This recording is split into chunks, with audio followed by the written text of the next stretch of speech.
आज हम बात करने वाले हैं डेप म्यूचुअल फंड के जो टैक्सेशन है उसके ऊपर।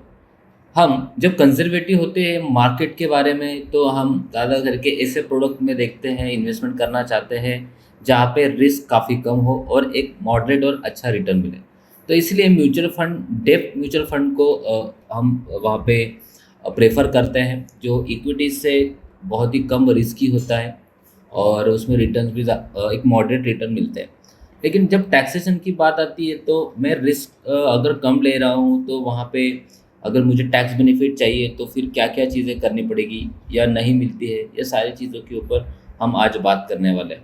तो जब हम म्यूचुअल फंड और एफडी के बारे में बात करते हैं तो म्यूचुअल फंड हमेशा ये हमारे लिए प्रॉफिटेबल होता है एज़ कम्पेयर टू एफडी, क्योंकि एफडीज़ की काफ़ी लिमिटेशंस होती है। मतलब आपको 1.5 लाख रुपीज़ जो है, ओके, एक ब्रैकेट तक आपको वहाँ पे बेनिफिट मिलता है। लेकिन म्यूचुअल फंड में काफ़ी सारे जो स्कीम्स होती है जहाँ पे आप 3 साल का लॉकिंग पीरियड रख के आप टैक्स बेनिफिट ले सकते हो, राइट। तो आपकी जो इनकम होती है वो नॉन टैक्सेबल होती है, लेकिन लॉकिंग पीरियड 3 साल आपको रखना ही है। तो ये बेनिफिट होता है नॉर्मल एफडी से म्यूचुअल फंड। तो म्यूचुअल फंड अच्छा ही है एज़ कम्पेयर टू एफडी। तो अगर आप एफडी डालने के लिए सोच रहे हो तो बेटर है कि आप म्यूचुअल फंड में जाएँ, ठीक है। तो ये मुझे बताना था आपको यहाँ पे। अभी जब हम म्यूचुअल फंड के बारे में, मतलब कैपिटल गेन टैक्सेशन के बारे में बात करेंगे तो ये डिपेंड करता है आपके होल्डिंग पीरियड के ऊपर। जैसे मैंने पहले भी कहा, इसमें शॉर्ट टर्म कैपिटल गेन और लॉन्ग टर्म कैपिटल गेन, इस दो तरीके से इसमें कैपिटल गेन होते हैं। तो आप किस टाइप का म्यूचुअल फंड सिलेक्ट कर रहे हो इसके ऊपर भी ये निर्भर होता है दोस्तों, ठीक। तो जैसे हम डेप फंड के बारे में बात कर रहे हैं तो डेप फंड ये जो है, अगर शॉर्ट टर्म के लिए आप जा रहे हो तो शॉर्ट टर्म के लिए जो आपका मतलब इनकम स्लैब है उसके ऊपर ये निर्भर करता है, उसमें ये ऐड होगा इनकम में। और लॉन्ग टर्म के लिए जाते हैं तो 20% और प्लस एजुकेशन सेस और सरचार्ज आपको इसमें लगते हैं दोस्तों, ठीक है। उसके बाद इसका जो होल्डिंग टाइम है वो काफ़ी कम है। मतलब शॉर्ट टर्म के लिए अगर हम देख रहे हैं तो म्यूचुअल फंड, जो डेप वाले म्यूचुअल फंड है वो 3 साल के लिए आपको, मतलब 3 साल और उससे कम के जो टाइम फ्रेम होते हैं, टेन्योर होते हैं, उसको शॉर्ट टर्म के लिए कंसिडर किया जाता है।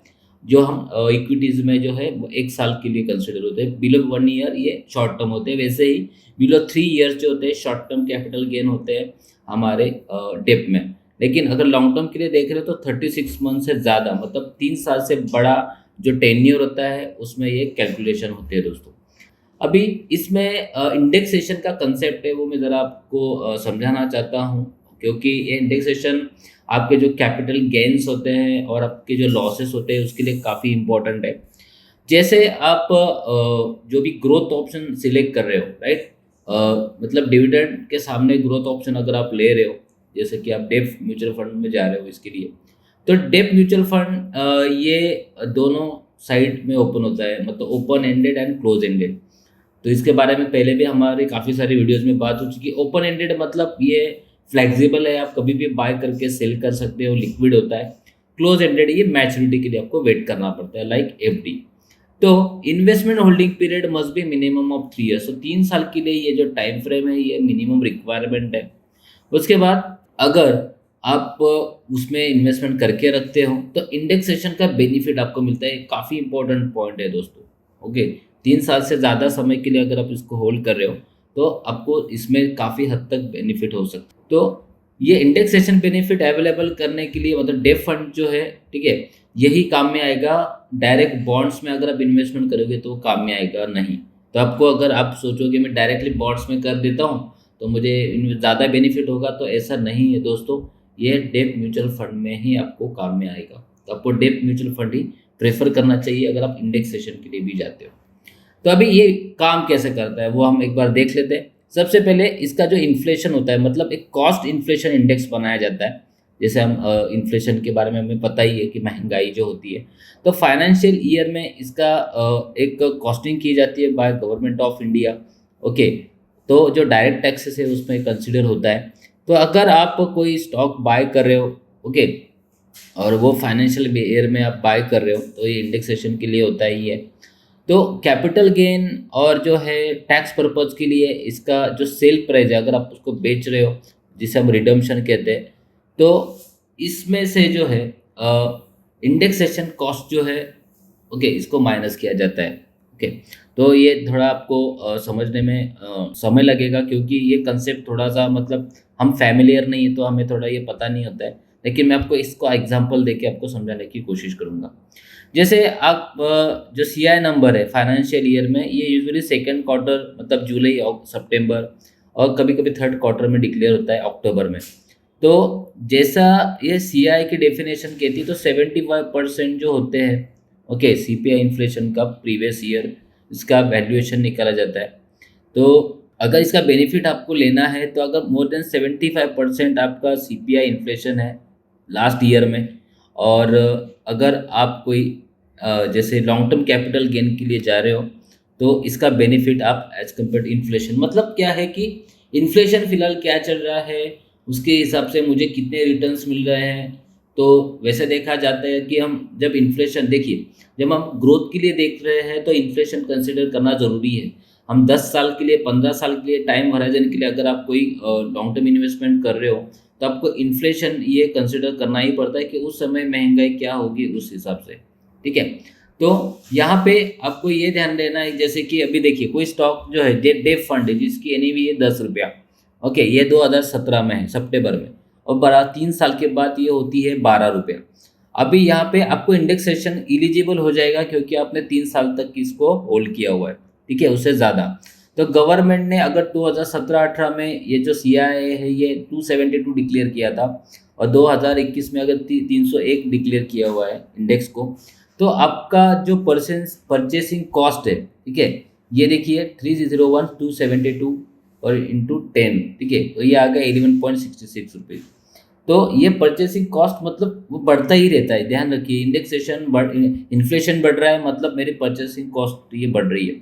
तो आपका ये जो कैपिटल गेन है, ठीक है, ये टैक्सेशन के लिए जब आप जाते हो, तो यहाँ पे जो 12 रुपीज़ मतलब 11.66 आता है, ये आता है 0.34 रुपी, ओके। मतलब अभी कैसा कि your capital gain for the purpose of taxation is ₹12 minus ₹11.66। तो 12 रुपये आपका एनएवी चल रहा है, लेकिन इन्फ्लेशन के हिसाब से जो कॉस्टिंग है, ये तो 11 रुपये 66 पैसा आ रहा है, तो आपका जो टैक्सेशन है खाली 0.34 है। तो इसका मतलब क्या कि इसके ऊपर आपको टैक्स लगेगा, ओके, ये ध्यान में रखिए। तो कैपिटल गेन जो है आपका 20% है डेप में, तो इसके ऊपर 20% करेंगे कैलकुलेशन, तो आपको आएगा 0.68 पैसा। तो इस तरीके से ये पर यूनिट का आपका इंडेक्सेशन कैलकुलेट होता है। यहाँ पे आपको पता चल गया होगा कि अभी इन्फ्लेशन जो है, महंगाई भी बढ़ रही है, तो महंगाई के सामने भले मुझे रिटर्न मिल रहा है, लेकिन महंगाई को मैं कंसिडर कर रही है यहाँ पे गवर्नमेंट, और उस हिसाब से जो मुझे बेनिफिट हो रहा है और इन्फ्लेशन जिस हिसाब से बढ़ रहा है, उसका रेशो वो निकाल के जो फिगर आती है, वो डिफरेंस में आपको पे करना, ये काफ़ी हद तक आपको फ़ायदेमंद होता है। ये ध्यान में रखिए, इंडेक्सेशन म्यूचुअल फंड में डेप करके खाली कर, ठीक है। तो ये काफ़ी इंपॉर्टेंट रोल प्ले करेगा जब आप इंडेक्सेशन के लिए जाओगे, तो ये समझना मुझे ज़्यादा ज़रूरी था आप लोगों को। तो जैसे अगर कैपिटल गेन 12 रुपया माइनस 10 2 रुपये आता है, तो इफेक्टिव टैक्स इंसिडेंट आएगा 0.068 और 3.4% जो है, okay, tax incident of percentage of capital gain, तो इस हिसाब से उसके ऊपर टैक्सेशन लगेगा। The interest on the bond is taxable at your margin slab ₹30%। तो आपका जो मार्जिन स्लैब है उसके हिसाब से आपका जो इंटरेस्ट है ऑन बॉन्ड वो टैक्सेबल होता है, ठीक है। तो शॉर्ट टर्म के लिए जो कैपिटल गेन है ये टैक्सेबल है सेम रेट से ही, और depend upon inflation and CI figure, government ने क्या डिक्लेयर किया है कि effective tax incidence percentage will be a single digit. तो इस तरीके से आपको ये इंडेक्सेशन दोस्तों काम में आएगा जो डेप फंड में है। तो मेरे को लगता है कि आपको काफ़ी हद तक अभी ये समझ में आ चुका होगा कि ये किस तरीके से काम करता है, ठीक है। तो यहाँ पे जो हमने अभी ये कुछ जो कंसेप्ट है वो क्लियर किया हुआ है, जिसमें हमने अभी एफडीज जो है, एफडीज और म्यूचुअल फंड जो है उसमें डिफरेंस देखा कि ये कितने बेनिफिशियल होती है।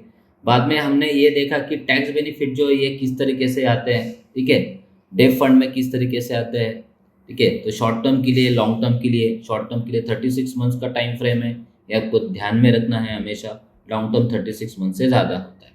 इंडेक्सेशन हमने समझ लिया कि यहाँ पे जो डेप फंड्स है, ओके, जहाँ पे कोई भी आप डेप फंड लीजिए, लेकिन मिनिमम 3 साल तक आपको होल्ड करना है, तो ही इंडेक्सेशन का फ़ायदा होगा। इंडेक्सेशन मतलब सिंपल है, आपको इन्फ्लेशन जो है कॉस्ट इन्फ्लेशन इंडेक्स के हिसाब से आपको बेनिफिट मिलता है और उस तरीके से आपको ये टैक्सेशन आता है।